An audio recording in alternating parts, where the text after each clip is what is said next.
Matapos ang sunod-sunod na mga road crash, tiniyak ni Pangulong Ferdinand R. Marcos Jr.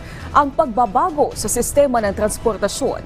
Ipinagutos ng Pangulo ang reforma na totoong magbibigay proteksyon aniya sa mga Pilipino. Ang detalye sa balitang pambansa ni Alvin Baltazar na Radyo Pilipinas.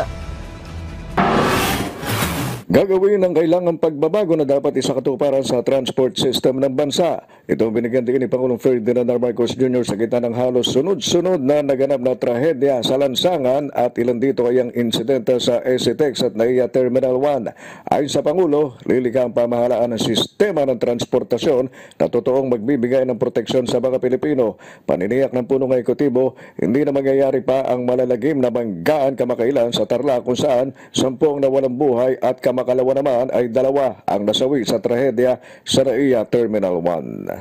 We are taking the following actions. Review of driver licensing to ensure that only fit, capable, and responsible individuals, whether driving public or private vehicles, are allowed on our roads. A nationwide audit of bus operators with clear sanctions for those who fail to comply with safety and maintenance standards. A directive to the Department of Labor to crack down on unsafe and exploitative practices in the transport sector, because driver fatigue, long hours, and pressure to meet quotas should never put lives at risk. Kaugnay nito ay nagbigay direktiba na si Pangulong Marcos kay DOTR Secretary Vince Dizon na bumuo ng kailangang mga reforma nang sa gayon ay mapigilan ang pagkawala pa ng buhay dahil sa masasamang pangyayari sa lansangan gaya ng banggaan at aksidente.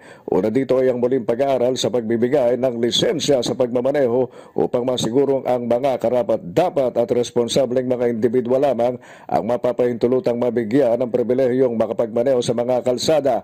Isa rin sa naging kautusan ng Pangulo ay ang pagsasagawa ng audit sa lahat ng bus operator sa buong bansa na may malinaw na kaparusahan sa mga mabibigong sumunod sa safety at maintenance standards.